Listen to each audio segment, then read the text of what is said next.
इस कार्यक्रम के प्रसारण पुण्यार्जक हैं श्री राजेंद्र प्रसाद जैन, श्रीमती ममता जैन, श्री प्रशांत जैन, श्रीमती दिव्या जैन, पारस जैन, श्री भरत जैन, श्रीमती सौम्या जैन एवं समस्त परिवार मुंबई। प्रातः काल में आचार्य भक्ति के उपरांत तत्व चर्चा चल रही थी। उसी को यहाँ पर प्रसंग हम बनाना चाहते हैं कि संसारी प्राणी का मन स्थिर नहीं रह पाता।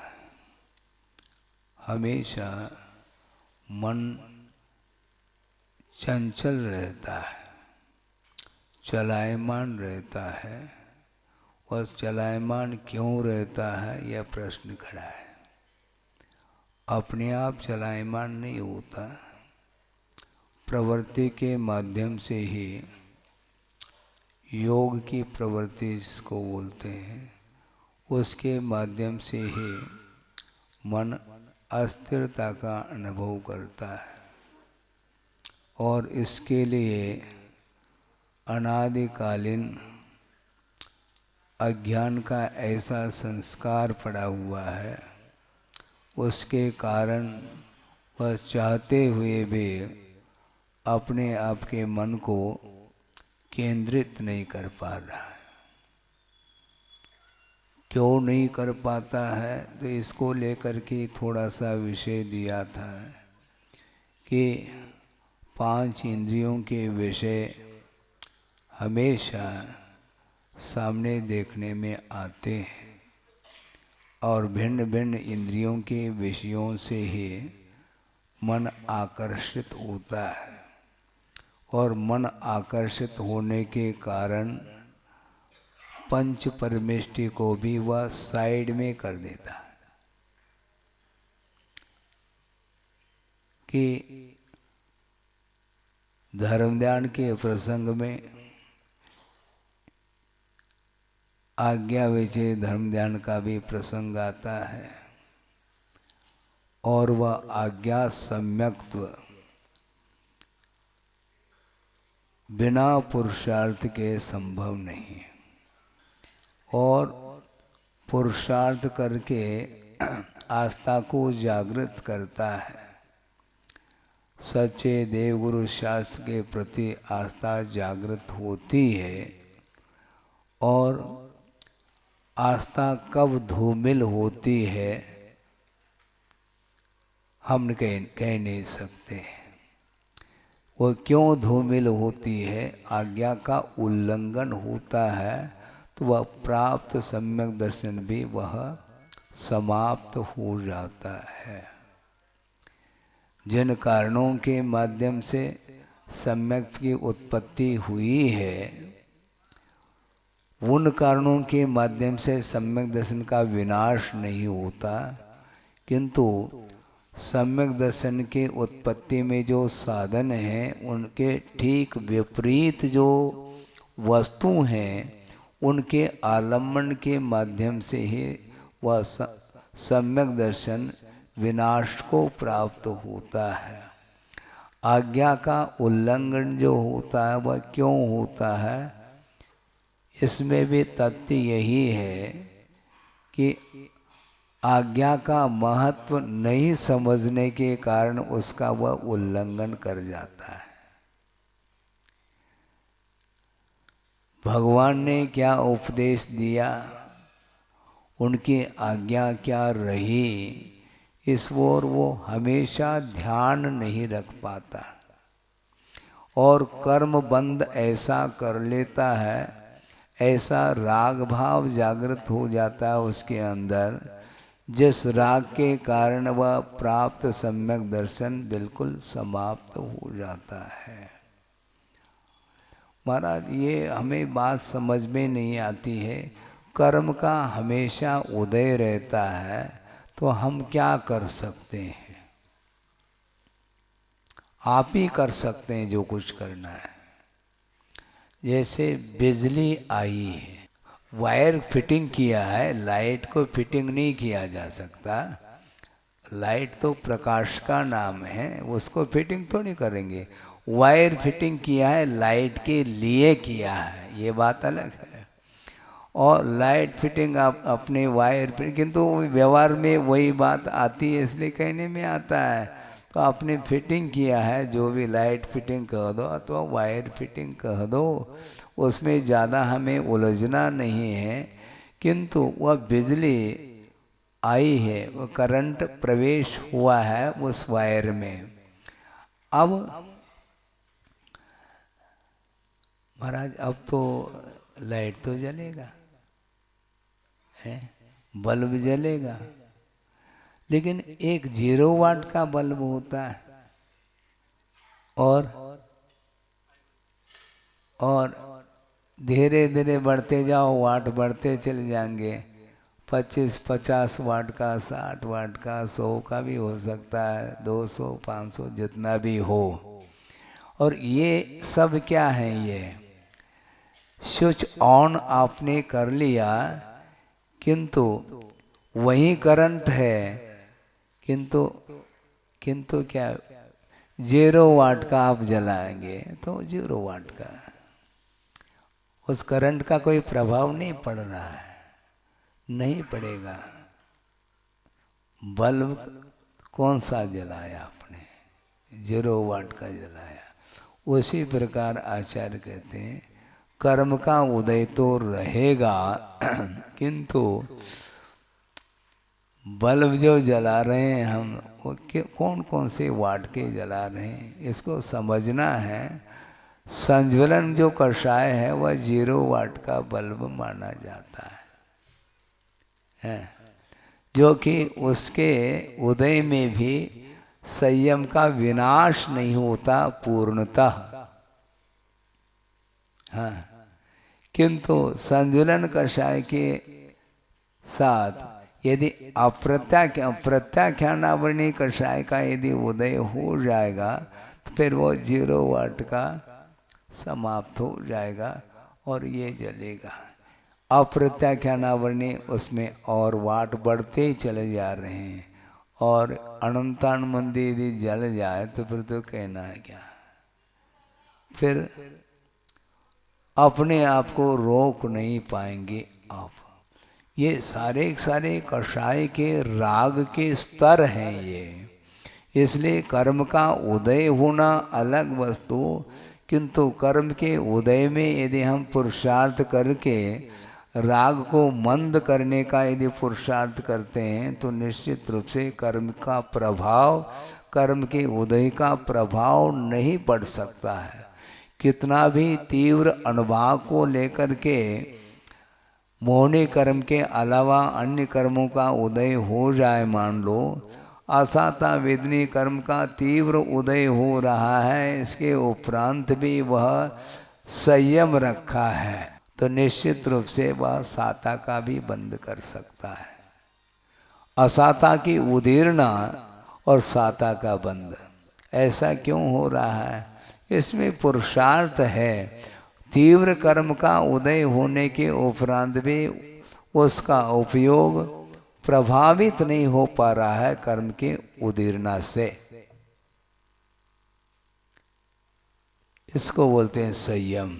तो संयम के माध्यम से हम विकास बहुत कुछ कर सकते हैं अपनी भूमिका के अनुरूप। इसलिए कर्म का उदय इस प्रकार कह करके आप बैठोगे तो कभी भी कर्म बंध से बच नहीं पाओगे, क्योंकि कर्म का जो बंध होता है वो उदय के कारण नहीं होता, उदय में हो सकता है, ये अलग वस्तु, किंतु उसके उदय में जिस तीव्रता को लेकर के बंद होना चाहिए वो नहीं हो पाता, क्योंकि परिणामों में तीव्रता नहीं है। इसलिए कषाय का उदय होना अलग वस्तु और तीव्र परिणाम करना अलग वस्तु। तीव्र परिणाम करेंगे तो नए सिरे से विशिष्ट अनुभाग को लेकर के कर्म का बंद होगा, जो कि आत्मा के पतन के लिए वह कारण सिद्ध होता है। क्योंकि एक मिथ्या दृष्टि है और वह सम्यक दर्शन को प्राप्त कर सकता है?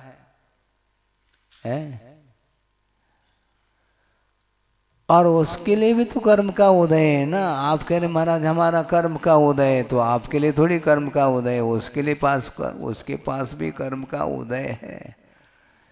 मिथ्या दृष्टि के पास मिथ्यात्व का उदय चल रहा है, अनंतानंदी कषाय का उदय चल रहा है, किंतु देशना लब्धि की ओर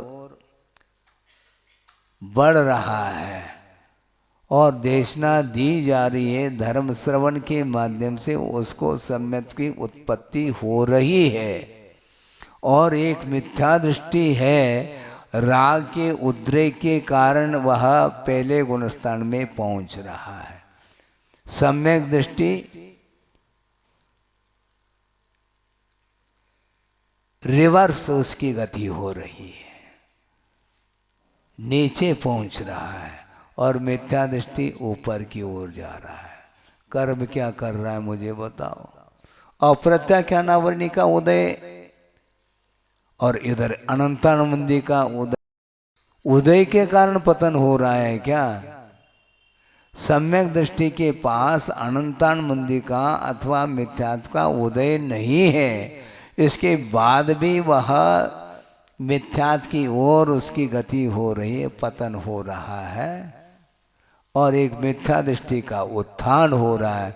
तो उत्थान और पतन कर्म के उदय में नहीं होता, असावधानी के कारण पतन होता है और सावधानी के कारण ही उत्थान होता है। ये सिद्धांत है, इसको समझने की आवश्यकता है। और उदाहरण दिया गया था तत्व चर्चा के समय पर, एक मुनि महाराज है और 9 कर्म का ऐसा प्रभाव पड़ जाता है कि वह क्या बनता है? खरबूजा जानते हैं आप? गर्मी के दिनों में, ठंड के दिनों में नहीं, खरबूजा। और वो खरबूजा किसी ने चढ़ा दी हो, जो भी हो, और उसके परिणाम ऐसे हो गए। कैसे हो गए? उस खरबूजे में वह जन्म लेता है। कौन ले रहा है?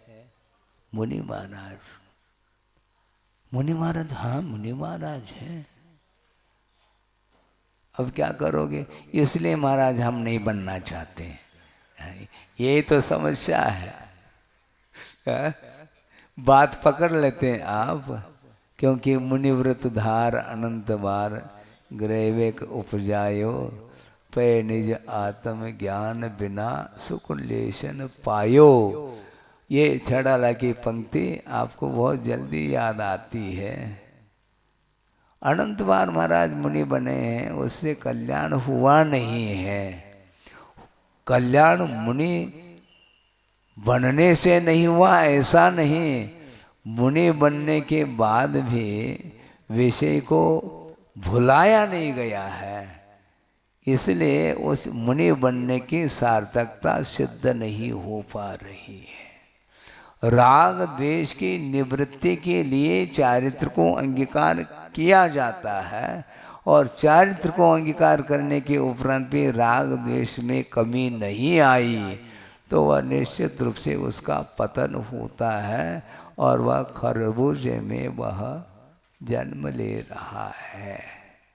ग्रहण किया नहीं उसने, ग्रहण करने का भाव भर किया है, और भाव ही पतन के लिए कारण हुआ।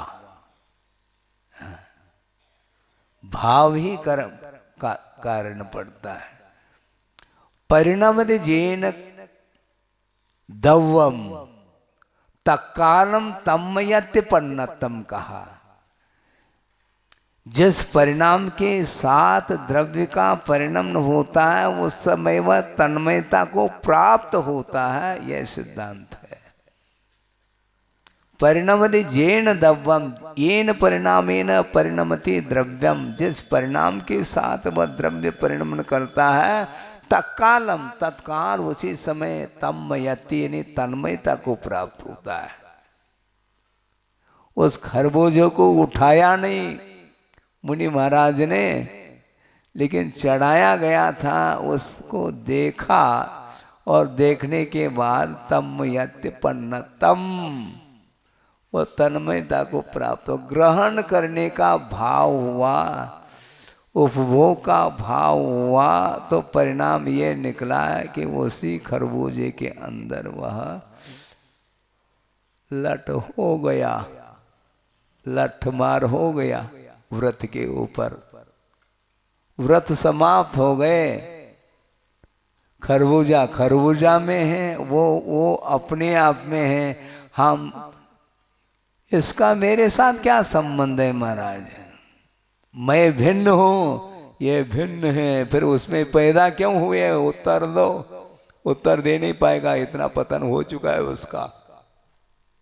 सोचो विचार करो कि कैसे पतन के लिए कारण मिलते चले जाते हैं, किंतु आचार्य कहते हैं पदार्थ तो मिलेंगे, पदार्थ के द्वारा बंद नहीं होता, नहीं वस्तुदोद बंधो, वस्तु के द्वारा बंद नहीं होता, किंतु अध्यवसान अर्थात राग के कारण बंद होता है, ये कहा जा रहा है। हाँ, यदि वस्तु के द्वारा ही बंद हो जाए एकांत से, तो सबसे ज्यादा बंद किसको होना चाहिए, भगवान को होना चाहिए, क्योंकि केवल ज्ञान के माध्यम से चराचर पदार्थ दृष्टिगत हो रहे हैं, इसके उपरांत भी उनका कोई आकर्षण उन वस्तुओं के प्रति रहा नहीं, क्योंकि मोह का अभाव हो गया है, इसलिए मोह के कारण ही बंद होता है, राग के कारण बंद होता है, द्वेष के कारण बंद होता है। इसलिए राग द्वेष मोह को छोड़ने का पुरुषार्थ करना है, और राग द्वेष मोह बिल्कुल समाप्ति की ओर हो रहे हैं। इसके बाद भी यदि कोई भी ऐसा निमित्त मिल जाता है और असावधानी हो गई, तो पुनः उसी में वह खाई में गिर जाता है। अब वो खरबूजे का क्या इसमें दोष है, खरबूजा है, लेकिन परिणाम हो गए उसके निमित्त को लेकर के।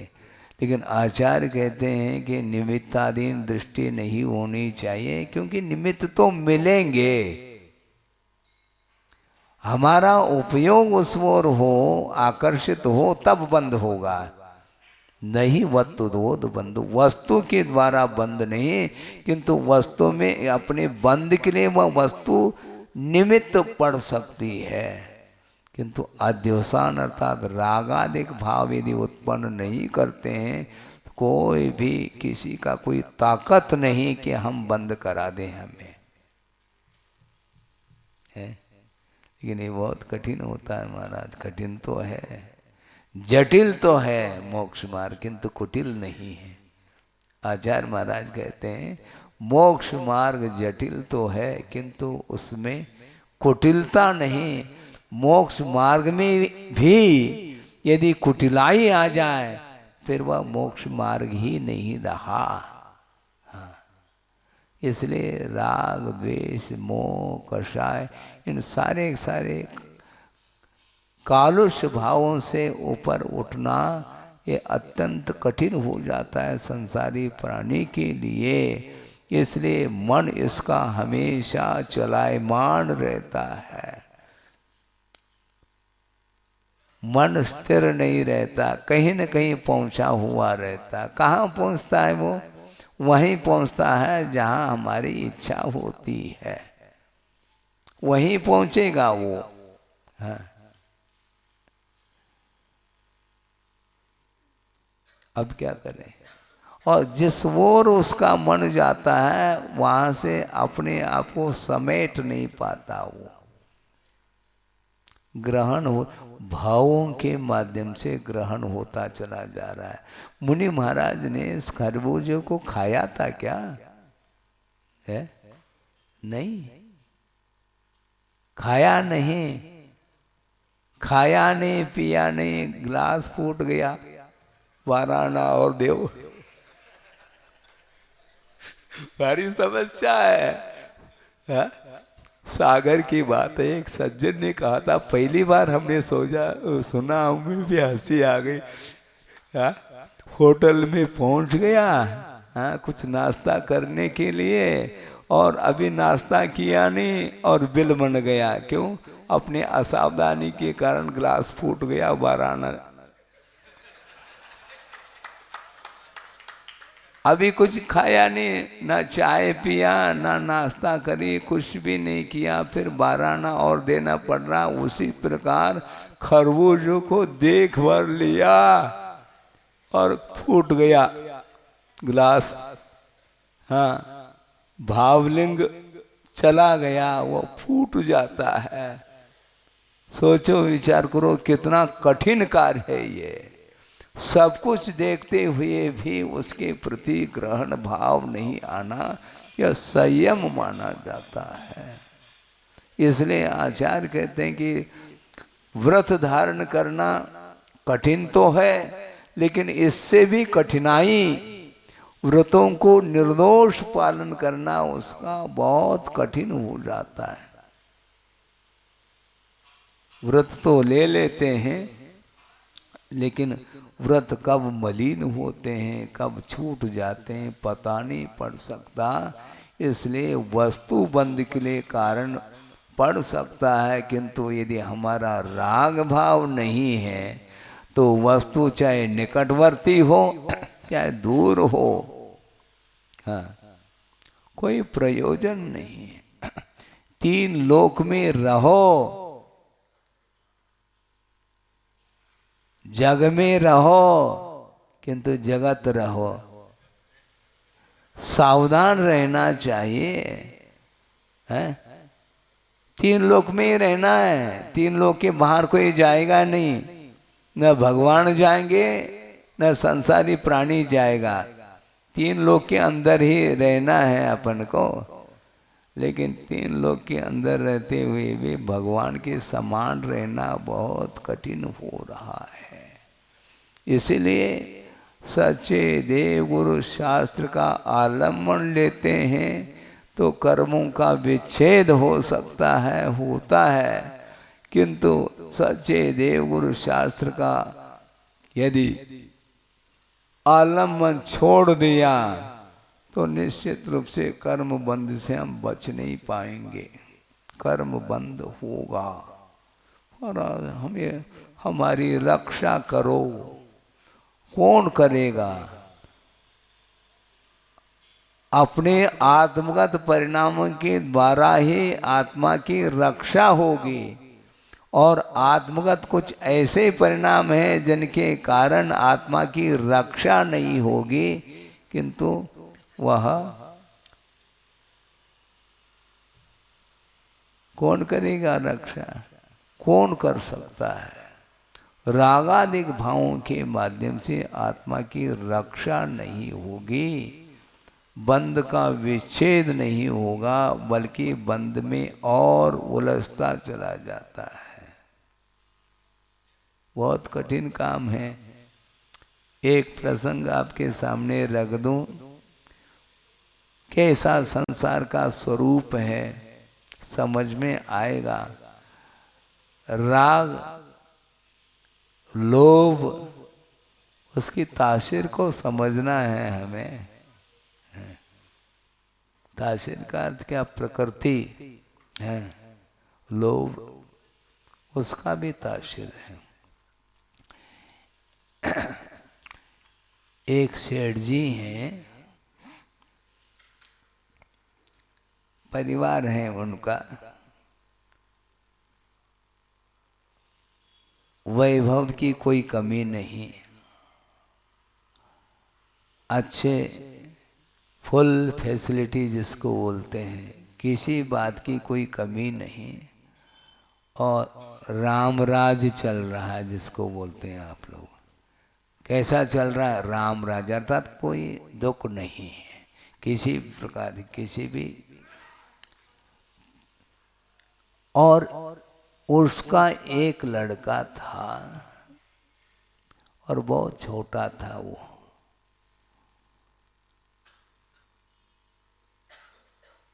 और हुआ क्या, समझ रहे होंगे, उस लड़के को आभूषणों से अलंकृत किया गया है। सोने के आभूषण हैं, छोटा सा लड़का है, लेकिन वैभव का उपयोग तो होना चाहिए।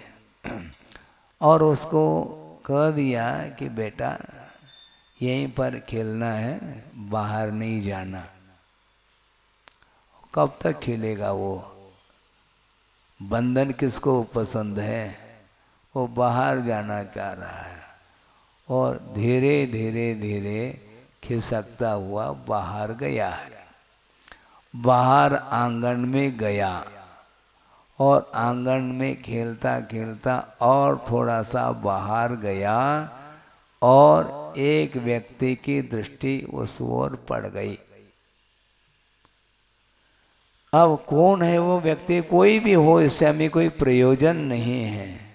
लोभ जागृत हो गया, और लोभ जागृत हो गया तो इधर उधर देख करके उस लड़के को गोद में ले करके अंदर पहुंच गया अथवा पहुंच गई, कोई भी हो सकता है।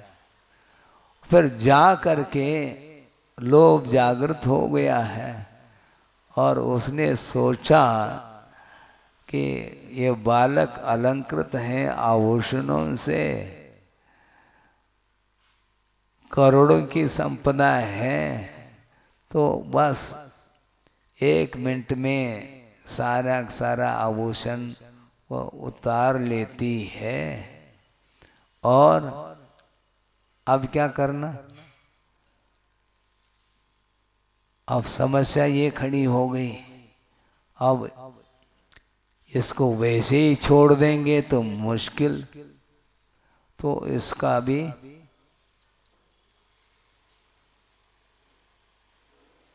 उसने उसके जीवन को समाप्त कर दिया, उसका वध कर दिया।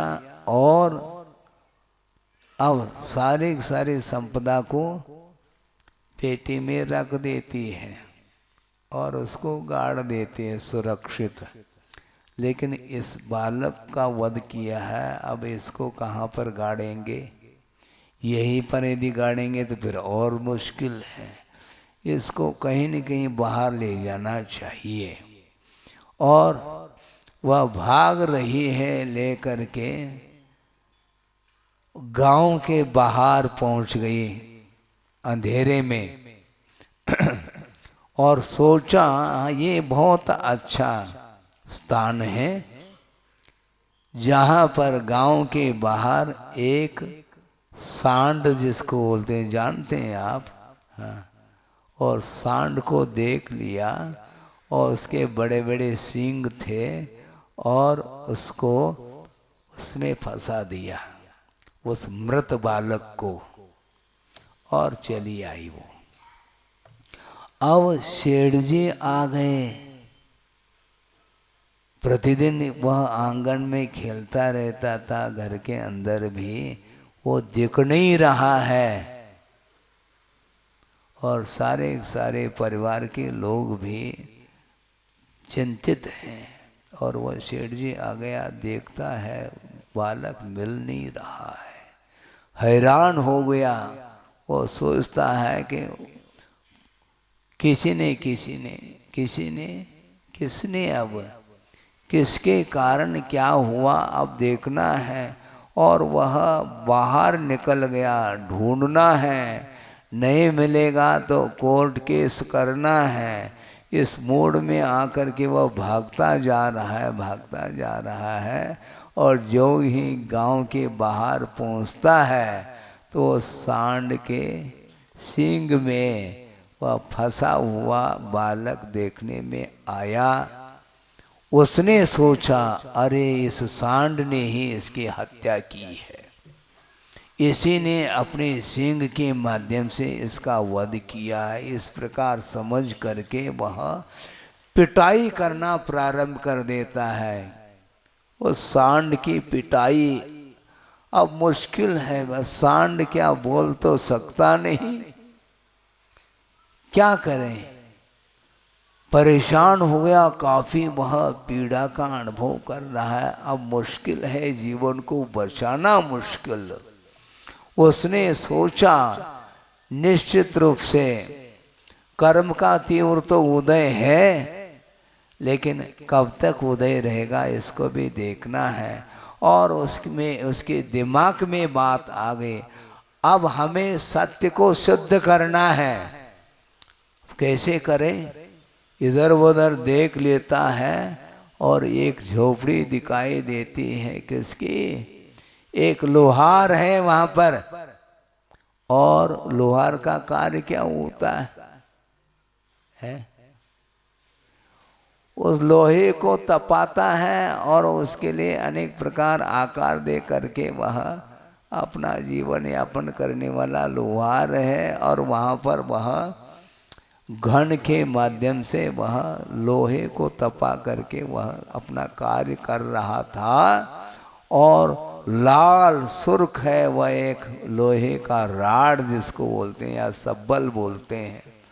और भागता भागता भागता वह सांड पहुंच गया और अपने मुख से उस तपे हुए उस लोहे को अपने मुख में ले लिया, लेकिन मुख जला नहीं, ये ध्यान रखो, मुख जला नहीं। क्यों? इसी को बोलते हैं सत्य। सत्य जो है ना, कभी भी है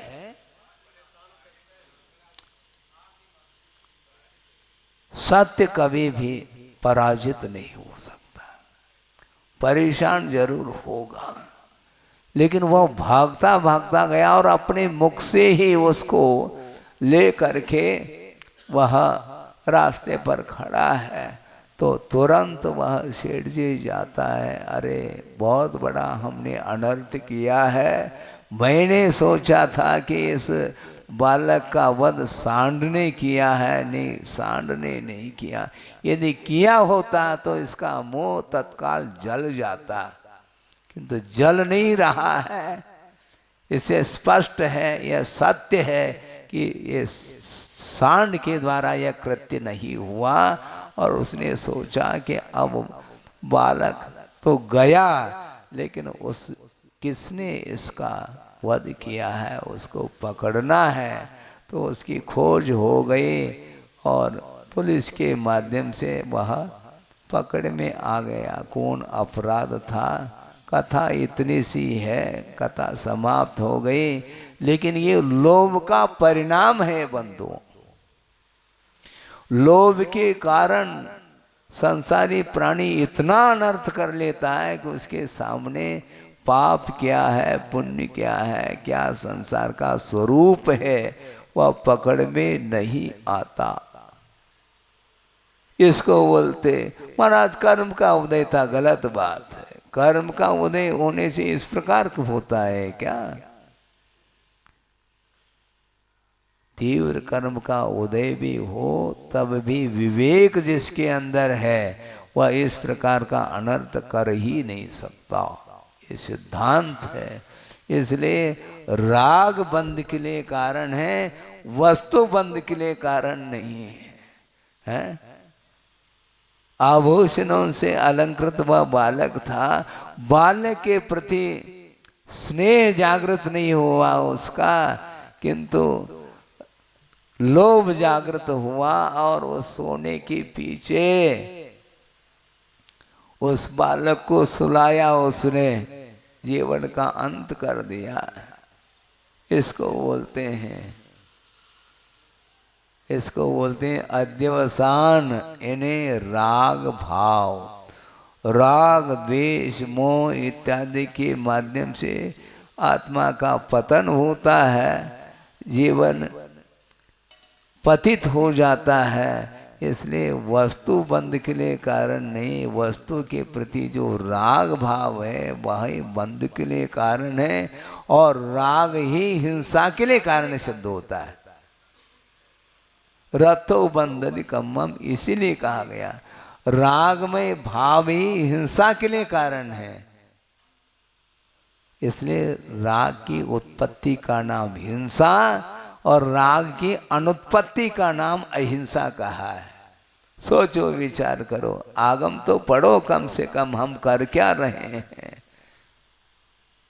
सोचिए, मनुष्य जीवन मिला है, ये पर्याय मिली है, इस पर्याय को सार्थक सिद्ध करो, कमा करके नहीं है, दान के माध्यम से सार्थक सिद्ध करो। और कर रहे हैं आप लोग, मैं 40-45 दिन से देख रहा हूं।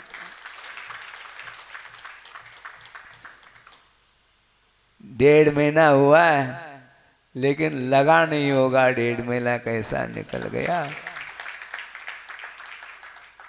मुझे भी ये भान नहीं था कि ऐसा कुछ कार्य यहाँ पर होना है सतना में। राग के माध्यम से पतन होता है, इसलिए दान के माध्यम से अपने जीवन को और इसी प्रकार और सार्थक बनाने का पुरुषार्थ करिएगा।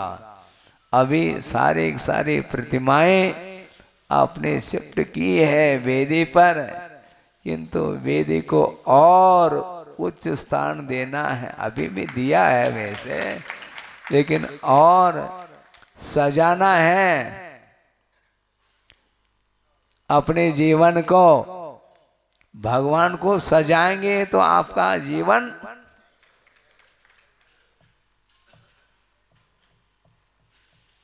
बहुत कठिन काम, ये बहुत दुर्लभ है बंधुओं। धर्म का मिलना, धर्म का समागम होना, बहुत पुण्य का उदय चाहिए। साथ से पुण्य के उदय से ही